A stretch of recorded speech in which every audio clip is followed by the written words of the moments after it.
सास ने पकड़ ली थी नवरात्रि के उपवास रखने की जिद। 9 माताओं के लिए 9 दिन व्रत रखूंगी। मैया की भक्ति में शक्ति है। मैया हमारे परिवार को अपना आशीर्वाद जरूर देंगी। लेकिन अपना शरीर तो देखिए माँ जी, आपका एक पाँव घर में रहता है और एक पाँव डॉक्टर के यहाँ। फिर से बीमार हो गई तो जय माता दी के साथ राम नाम सत्य भी। अरे राम राम राम, कैसी बातें कर रही हो बहू। राम नाम सत्य हो मेरे दुश्मनों का। मुझे व्रत रखने से मत रोको बहू, वरना देवी माँ नाराज हो जाएंगी। नहीं, तुम्हारी सासु माँ नाराज हो जाएंगी। अरे पर माँ, भूखे क्यों रहना है? देवी माँ थोड़ी ना चाहती होंगी कि उनके भक्त भूखे रहें। और आपकी तो सारी मनोकामना पूरी हो चुकी है ना माँ। लालच है बेटा, लालच बुढ़ापे में भी खत्म नहीं होती। अरे तुम चुप करो जी, तुम्हारी भी उम्र है भक्ति भाव करने की।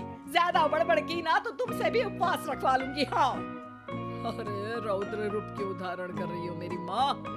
रख लो व्रत। ठीक है माँ, बस अपनी हेल्थ का ध्यान रखना। अरे उसकी चिंता तुम मत करो बेटा।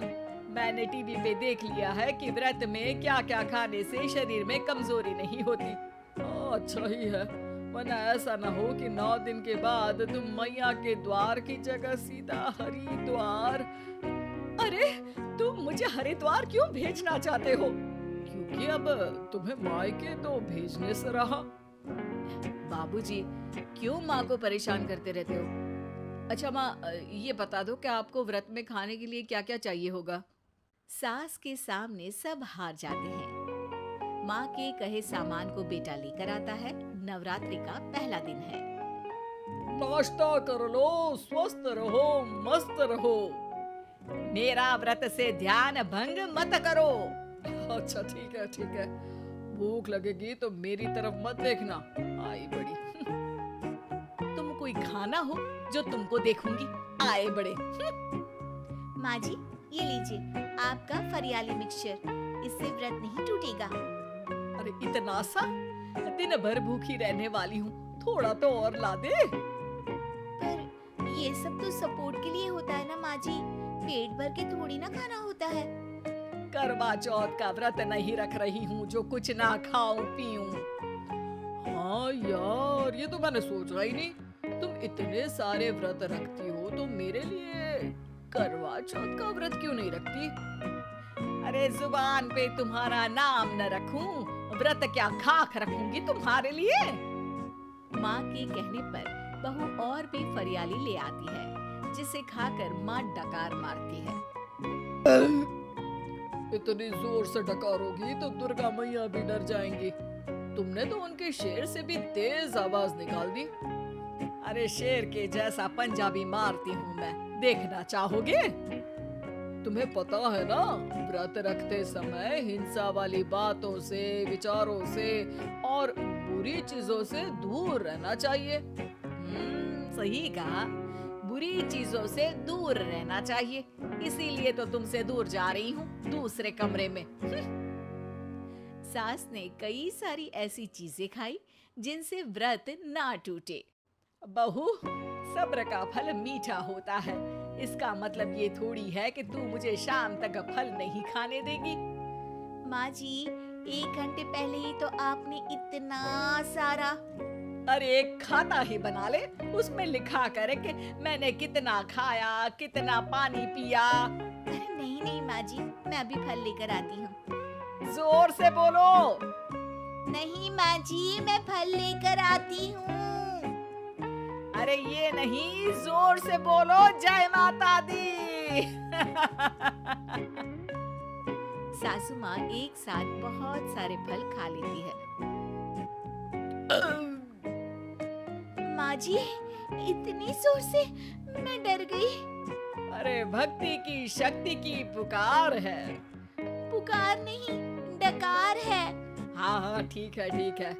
चिप्स और लेकर आना जरा, उससे भी व्रत नहीं टूटता। माँ जी, आज ही सब खत्म हो जाएगा, नाश्ते का ही टाइम है। अरे ठीक है ना बेटा, मैं अब कुछ खाऊंगी ही नहीं, तुझे इतनी तकलीफ है तो। नहीं नहीं नहीं माँ जी, मेरा मतलब था कि उपवास में सिर्फ इतना खाना चाहिए जितना शरीर के लिए सही रहे। स्वाद के लिए खाने से तो अच्छा है कि उपवास ही मत रखो। माता जी की कृपा तो वैसे भी बनी ही रहती है। अरे वाह बहू वाह, एक ढोलक और हारमोनियम भी लेकर आना और प्रवचन करने लग जा। श्री श्री 108 बहु ईश्वरी माता। माँ जी, मैं आपके लिए चिप्स लेकर आती हूँ। बहू की सही सलाह को भी सास नजरअंदाज कर देती है। थोड़ी देर में बहू सास को चिप्स ला कर दे देती है। आलू की चिप्स, आहा मजा आ गया। आलू किसी भी सब्जी में चला जाता है। आलू पनीर, आलू पालक, आलू टमाटर, आलू भिंडी और तो और पराठे में भी चला जाता है। वैसे ही इंसान को भी हर स्थिति में आलू जैसा होना चाहिए। थोड़ी देर में वहाँ ससुर जी आते हैं। क्या चिप्स खा रही हो? अरे नहीं जी। दिख तो चिप्स ही रही है। अरे तो पूछ क्यों रहे हो? अरे गुस्सा क्यों हो रही हो? उपवास में गुस्सा नहीं करना चाहिए। और ऐसा तो है नहीं कि सिर्फ तुम उपवास करती हो, हमने भी तो किया होगा कभी। नहीं जी नहीं, तुम तो कर ही नहीं सकते। तुम उपवास में भी भेजा खाओगे और भेजा खाने से उपवास टूट जाता है। अच्छा थोड़ी सी चिप्स मुझे दे दो, मन ललचा रहा है। नहीं, उपवास के लिए है। तुम अपना खाना खा लेना जो भी बने। पूरा दिन सास कुछ ना कुछ खाती रहती है। जैसे ही रात होती है, बस उपवास हो गया, अब मैं खाना खाऊंगी। जो दिन भर से खा रही थी उसको क्या बोलते हैं? बाबूजी, क्यों माँ को परेशान करते रहते हो? अरे लड़के, तेरी माँ दिन भर से इतना खा चुकी है कि देश में भूखमरी की समस्या इसी की वजह से बढ़ रही है। और खाने की दिक्कत नहीं है, कितना भी खाए लेकिन सेहत इधर उधर होती रहती है। कुछ ऊपर नीचे हो गया तो तेरी माँ खाने के बाद हाथ धोएगी और तू अपनी माँ से हाथ धो बैठेगा। अरे इत्तू सा तो खाया था, उपवास भी ना तोड़ू क्या? ठीक है, नहीं खा रही बस। अरे बहू तुम ही बताओ, ये इत्तू सा मतलब कितना खाया है इसने? ना जी ना, मैं कुछ नहीं बोलूंगी। खाना दे रहे हो या नहीं, या 9 दिन बिना जल के उपवास रख लूं? देने के लिए धमकी अच्छी है, सुनने में भी डरावनी लग रही है, पर जैसे तुम्हारी जुबान में स्वाद का खून लगा है ना, तुम भूखी नहीं रह पाओगी। मैं कसम खाती हूँ जी। अरे देखो, कसम भी खाओगी तुम। अरे कुछ और दे दो इसको खाने को। ये ले, दाल चावल खा ले बस। डॉक्टर भी कहते थे कि माँ को आए दिन पेट से जुड़ी समस्या रहती है।